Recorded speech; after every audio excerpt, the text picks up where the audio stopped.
Eu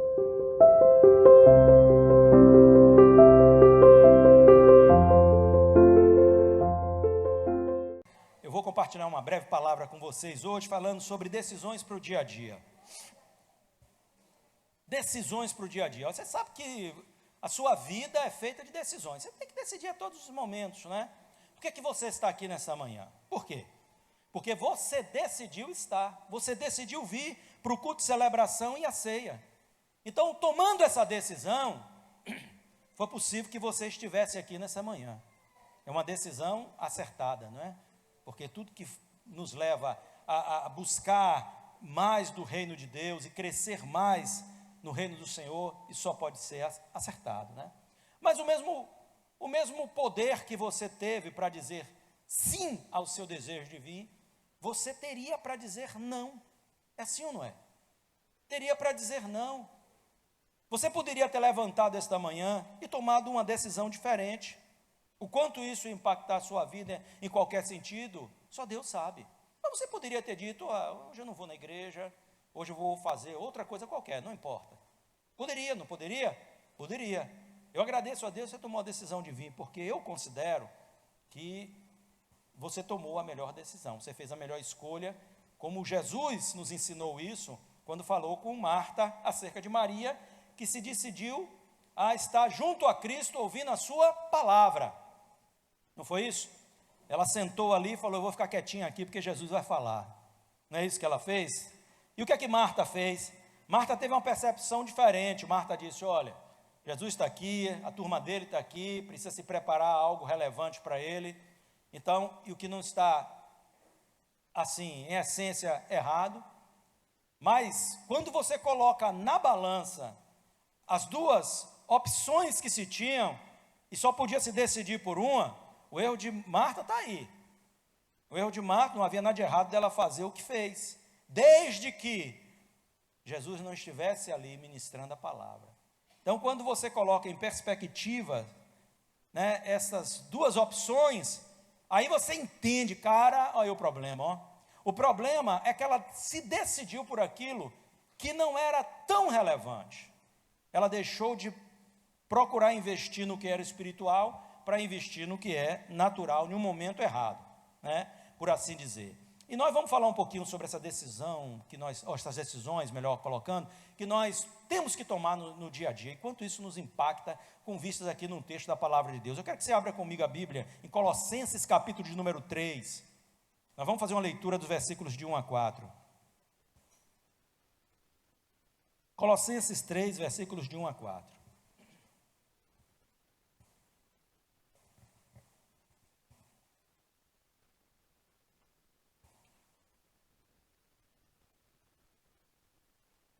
Amém, queridos?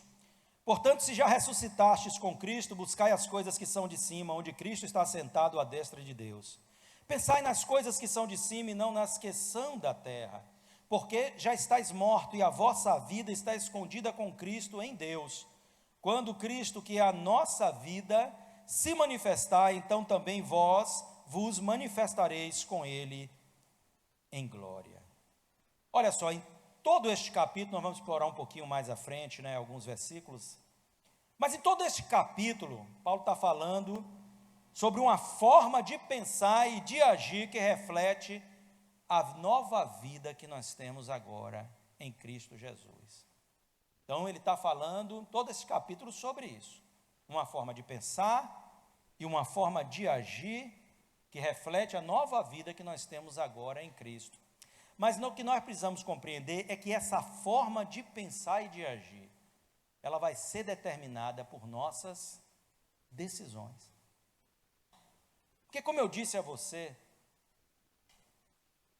o mesmo poder que você tem para decidir fazer uma coisa, você tem para decidir não fazê-la. É assim ou não é?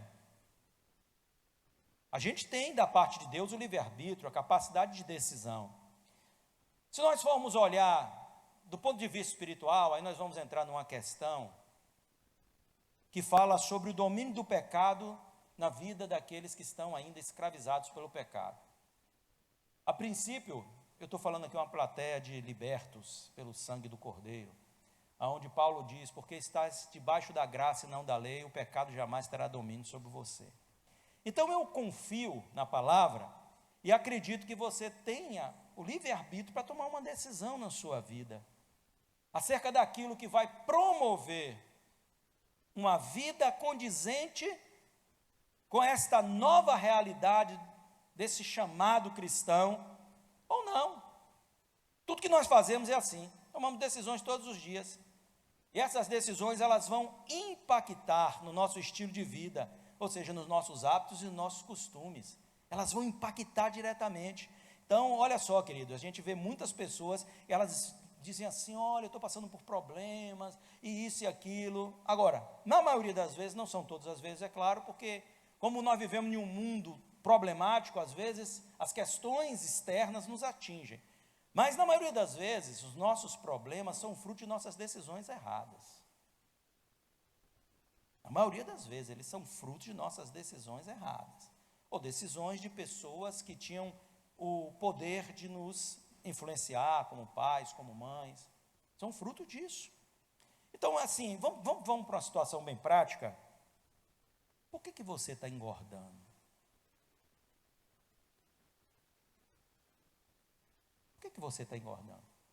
Porque você tomou uma decisão de comer demais, não é? Aí tem gente que já diz, ih, rapaz, pastor já me viu aqui. Aí, ó. Por quê? Por que você está sedentário, cara? É que você tomou essa decisão. Você decidiu que fazer exercício físico não é uma coisa de Deus, isso só pode ser uma opressão espiritual, uma coisa assim, não é verdade? Então tem gente que é assim, eita, Jeová está falando na congregação aí, ó. É assim ou não é? Por que o seu cartão de crédito está estourado? Na maioria das vezes, pode haver uma situação aí que fugiu à sua capacidade de gerenciamento. É uma crise. Uma crise dificilmente é gerenciável, não é? Então, é difícil, é complicado. Mas, não sendo isso, isso é fruto de quê? De uma decisão. É assim ou não é? Você decidiu falar o que não devia, se meteu numa encrenca. Ué, quem foi que decidiu falar o que não devia? Você. Então a gente tem que assumir a nossa parcela de culpa. Quando a gente compra o que não tem capacidade financeira de pagar, é complicado, não é?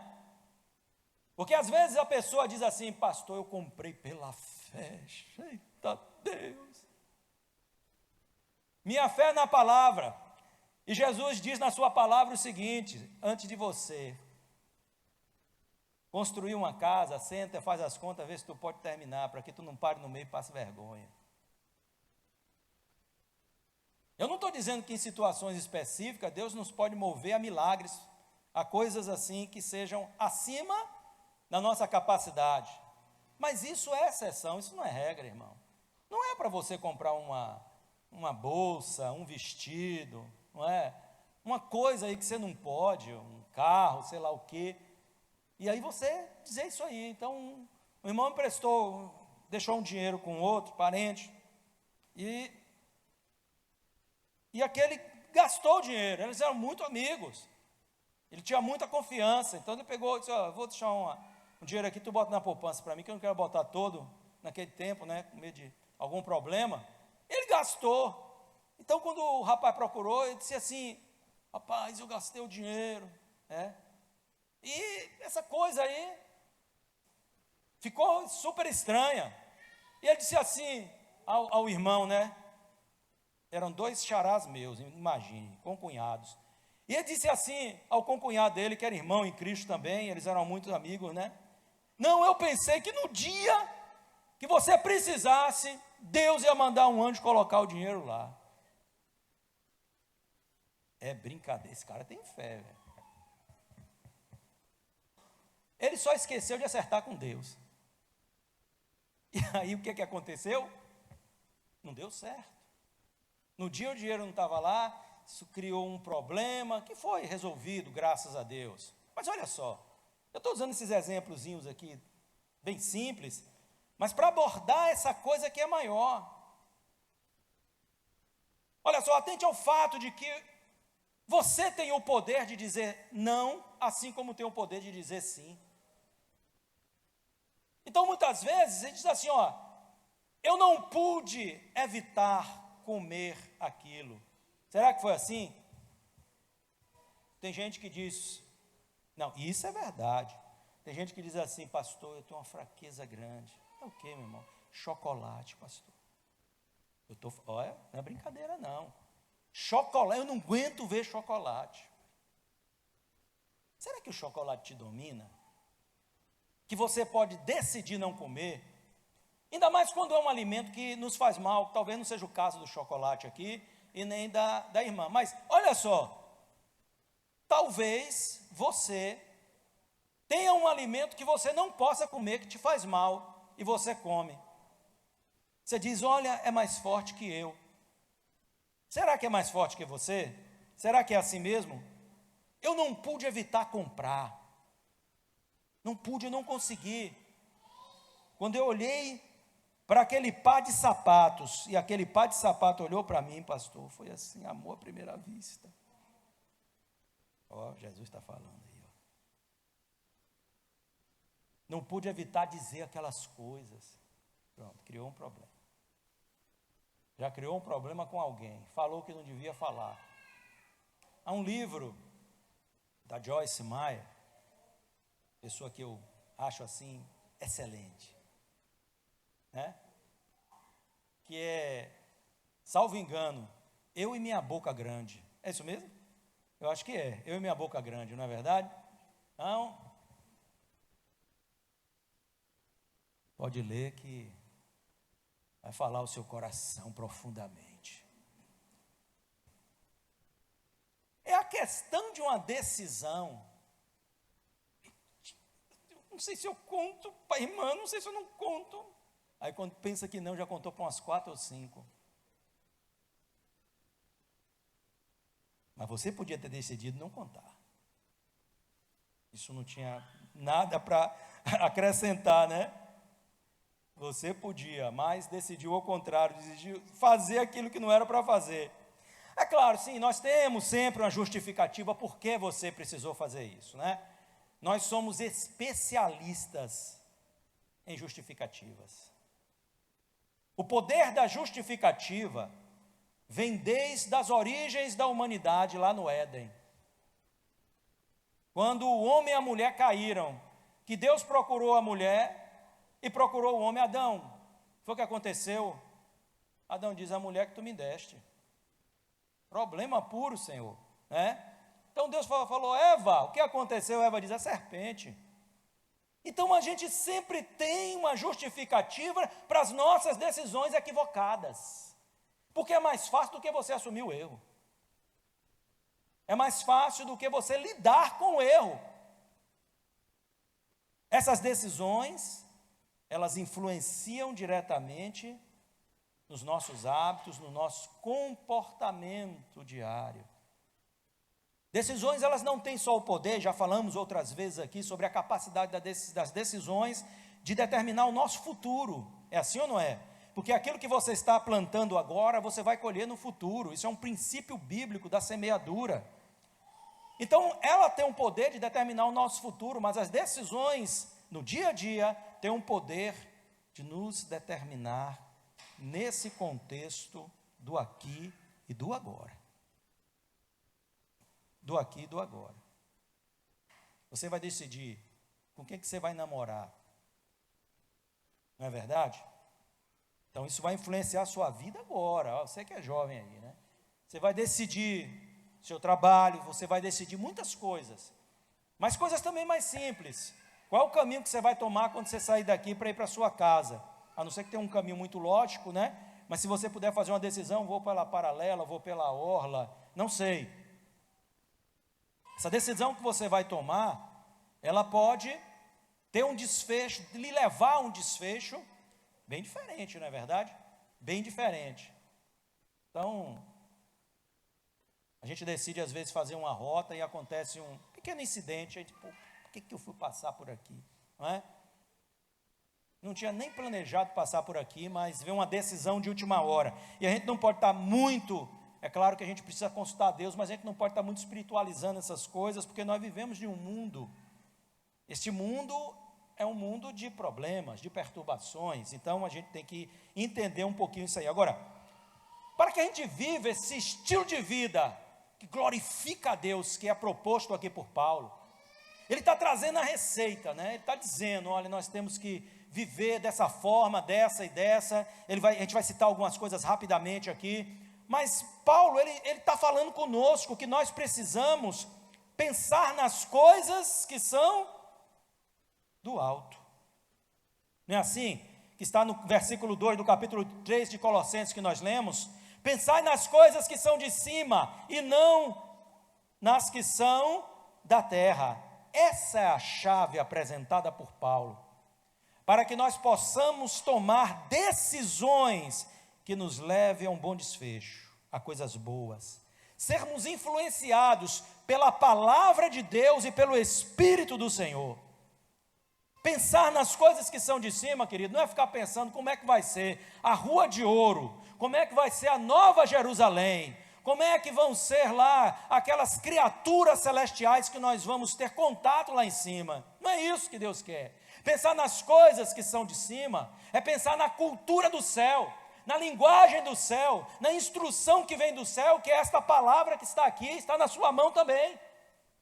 É nos permitir sermos dirigidos pelo Espírito de Deus, que é uma outra decisão que nós temos que tomar. Se a gente se decide ser guiado pelo Espírito de Deus, olha, como é que você ora de manhã? Eu digo assim, Espírito Santo, me guia, me conduz naquilo que eu vou fazer, para onde eu vou, no que eu vou falar, no que eu vou pensar, que é para não pensar besteira, que é para não falar besteira, que é para não fazer bobagem.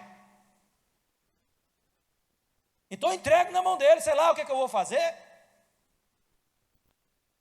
Quando a gente não tem assim, você sabe, né? A gente confia na gente, mas nós somos falhos.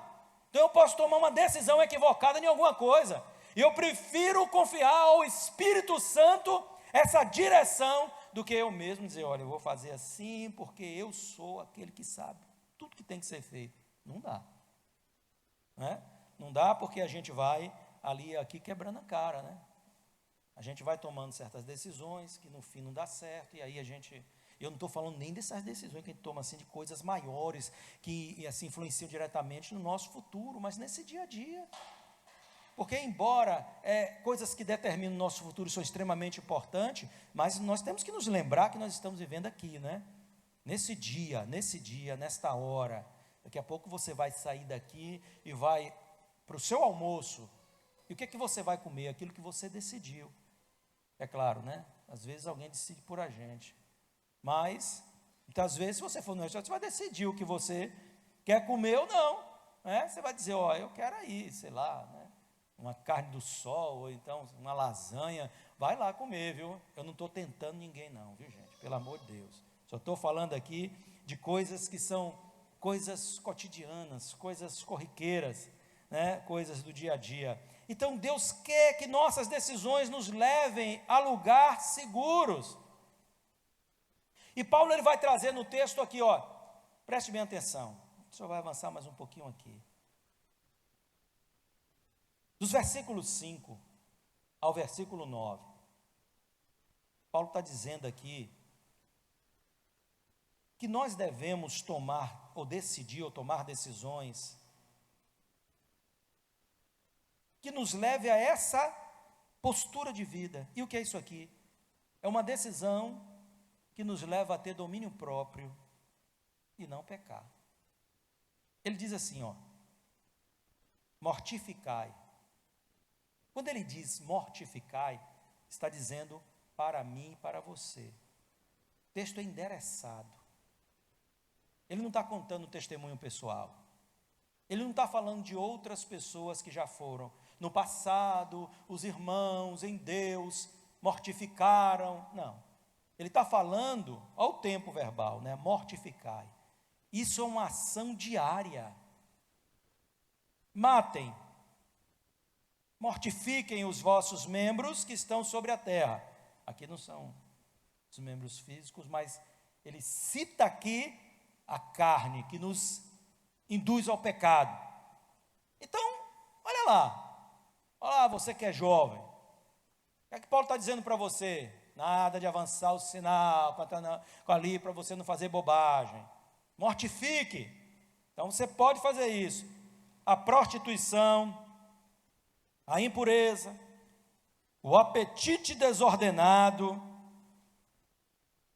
a vil concupiscência, a avareza, que é a idolatria, que é a avareza e a idolatria. Tem gente que só a misericórdia de Deus. Eu conheço o pastor que ele conta testemunho, né? Que ele orava, Deus me usa, antes dele ser pastor. Ô Senhor, eu queria, ele é um homem extremamente usado por Deus. Um dia ele está em São Paulo, ele conta no seu testemunho, né? Ele estava em São Paulo e estava na casa de uma irmã, e ele estava ali naquele momento de oração, e falando com Deus em secreto, assim, sobre isso. Pai, me usa mais, eu quero ser um servo nas tuas mãos, isso e aquilo. E a irmã levantou lá do cantinho, chegou junto dele e disse assim: olha, Deus manda te dizer, tu fica buscando a presença de Deus, mas você tem um problema muito sério na sua vida, você é avarento, você é assim, e esse pecado está te impedindo de Deus te usar. Imagina você, hein? E ela falou com ele: isso é idolatria. E ele disse: olha, acredite, eu me libertei do problema, e Deus começou a me usar de uma forma poderosa. É um dos homens que eu conheci pessoalmente, mais usado em revelação por Deus, uma coisa extraordinária. O vídeo parou. Extraordinária, mais usados por Deus que eu conheci. Então, preste atenção como essa coisa é importante, né? Pelas quais vem a ira de Deus sobre os filhos da desobediência, nas quais também em outro tempo andastes, quando vocês não eram crentes, quando viveram nelas, mas agora despojai-vos também de tudo, da ira, da cólera. Sabe aquela pessoa que briga, tudo aí, aquele dedinho enrijecido assim? Tem gente que tem o dedo, parece que engessado e nunca mais saiu dessa posição, né? Tudo é assim, um dedo na cara dos outros, e tal, isso e aquilo. Olha o que é que Paulo está dizendo aqui. Presta atenção, crente, que é para tu te converter. Aqui, ó. Despojai-vos também de tudo, da ira, da cólera, da malícia, da maledicência, das palavras torpes da vossa boca. Não mintais uns aos outros, pois que já vos despiste daquele velho homem com seus efeitos. Que velho homem que ele está falando? Ele está falando quando você não era crente, que aí você fazia de todas essas coisas, e essas coisas não se faziam relevantes do ponto de vista condenatório na sua vida. Então você podia fazer de tudo, porque para você não acrescentava em nada. Então aqui, ó, você pode se decidir. E o que é que determina isso? O nosso domínio próprio, cara. Nós temos o fruto do Espírito, que é o domínio próprio. A gente tem a capacidade de se controlar. Ninguém pode dizer: eu não pude me controlar, porque isso é uma contradição do texto bíblico de Gálatas, no capítulo de número 5. Você está contradizendo Deus. Você está dizendo a Deus que a palavra dele não é verdadeira. Então, se controlar, você pode. A grande questão é que muitas vezes nós decidimos fazer o contrário e dar vazão à ira, à cólera, o apetite desordenado, né? As paixões sexuais. É uma decisão. É uma decisão. Mas se a gente quer viver esse estilo de vida, né, onde os nossos pensamentos e as nossas atitudes, eles venham a glorificar a Deus, você vendo a testemunha, as pessoas dizem: pô, ali é cristão, ali é crente, ali realmente está na presença de Deus. E é isso que a gente busca, né? A gente não quer viver uma vida dúbia, ora uma coisa, ora outra. Nós queremos ser aquilo que Deus quer que sejamos. Então nós temos que tomar essa decisão e fugir dessa prática do pecado. Então a gente pode decidir também a viver uma vida cristã que é segundo a Deus.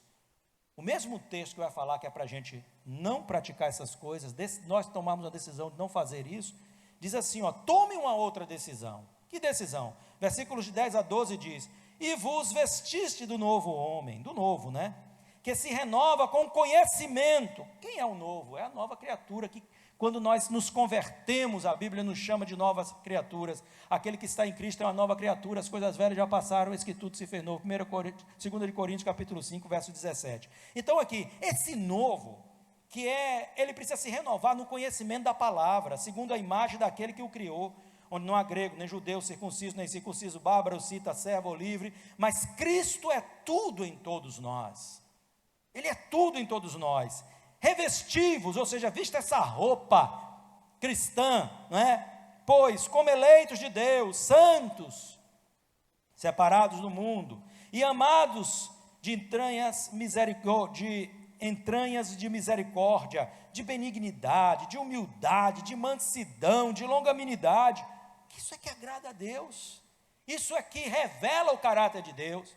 O que revela o caráter de Deus na nossa vida, o que revela a presença de Deus na nossa vida, não é a gente estar, né, naquele, como a turma diz aí, naquele pinta-encoste eterno, não é um falar em línguas, não é nem uma oração que você faz, que traz uma cura. Eu vou lhe dizer uma coisa, muito sinceramente, você sabe que tem muitas seitas aí, que fazem isso também, não é?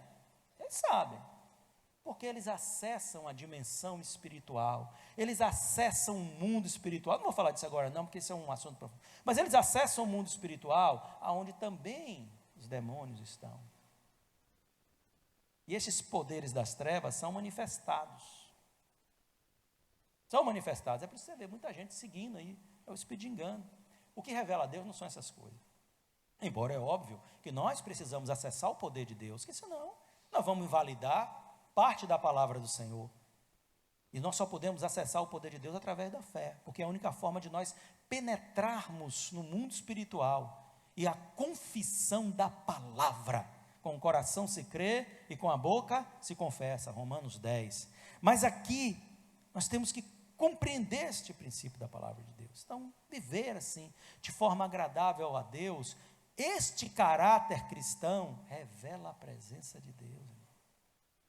Quando somos humildes, quando somos benignos, quando somos mansos, longânimos, isso revela a presença de Deus nas nossas vidas. Quando temos amor no nosso coração,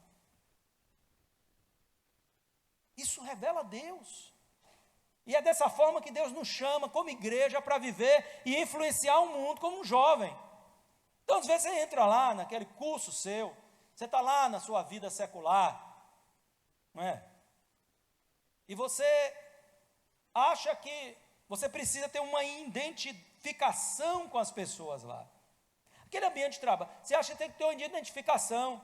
E aí, às vezes, a gente acha que deve falar como essa turma fala, que deve agir como essa turma age.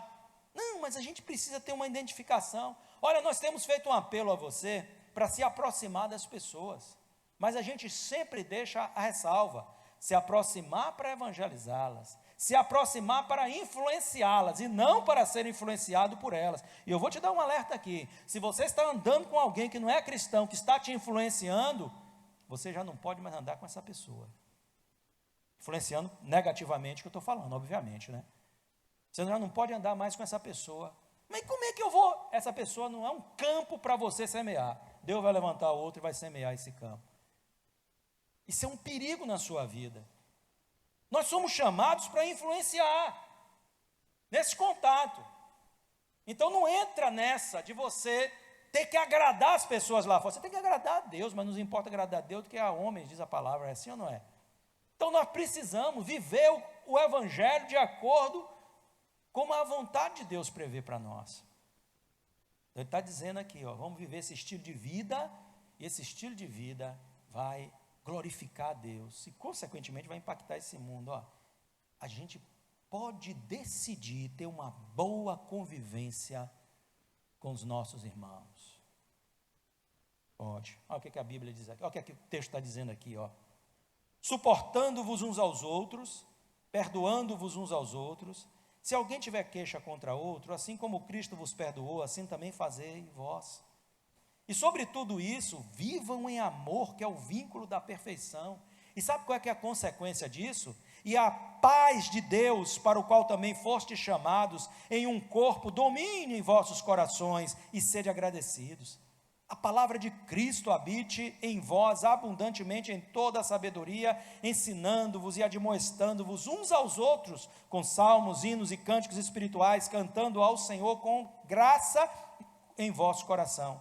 E quando o fizerdes por palavras ou por obras, fazei tudo em nome do Senhor Jesus, dando por ele graças a Deus. Então aqui ele está dizendo para a gente, vamos andar aqui perdoando uns aos outros. E, claro, nós poderíamos abordar outros textos aqui, nos valorizando. Você tem valorizado o seu irmão, o trabalho que o seu irmão faz, o trabalho que aquele líder está fazendo, o trabalho que aquela equipe está fazendo, sabe? A vida dele, correta, não precisa necessariamente ser alguém que esteja fazendo alguma coisa visível, mas você já chegou para bater no ombro dos obreiros que ficam aí na porta, dizer, ô irmão, que bênção, que você tem se colocado nas mãos de Deus para isso, não é verdade? Então, às vezes, a gente faz um agradecimento lá, opa, o colégio foi uma bênção esse ano para meu filho, olha, foi assim maravilhoso. Você já bateu no ombro aqui das irmãs que tomam conta da criançada aí, para dizer, ó irmão, 10, viu? O Senhor te recompense, maravilha, não é? Que um pouco da palavra que você ensinou ao meu filho, para mim é uma bênção, olha aí, é assim ou não é? Então, a gente tem que pensar nisso, irmão. Não ficar falando mal um dos outros. Ei, porque fulano é assim mesmo, eu nunca vi um negócio daquele e tal. Não, isso produz conturbação. Para que a paz esteja entre nós, a gente tem que viver esse estilo de vida, ensinando uns aos outros, ministrando uns aos outros, orando uns pelos outros, levando as cargas uns dos outros. Eu preciso de você e eu sei que você precisa de mim também. Então nós temos que ter essa unidade e vivermos dessa forma para a glória de Deus. E aí a palavra de Deus, né, vai trazendo o entendimento daquilo que é a vontade do Senhor para a nossa vida. Você pode tomar a decisão de abençoar diariamente sua família. Olha, os versículos maravilhosos da palavra, 18 a 21. Vós, mulheres, sujeitai-vos a vossos próprios maridos, como convém no Senhor. Vós, maridos, amai as vossas mulheres, e não vos irriteis contra elas. Vós, filhos, obedecei em tudo aos vossos pais, porque isso é agradável ao Senhor. Vós, pais, não irriteis a vossos filhos, para que não percam o ânimo. Olha aí, o que é que a Bíblia está dizendo? Você pode tomar a decisão de abençoar a sua casa. Agora, quando você faz o contrário, foi uma decisão também que você tomou. Então aqui, quando a mulher não se sujeita, quando o marido não ama, mas vive irado, e aquele tipo de coisa, né?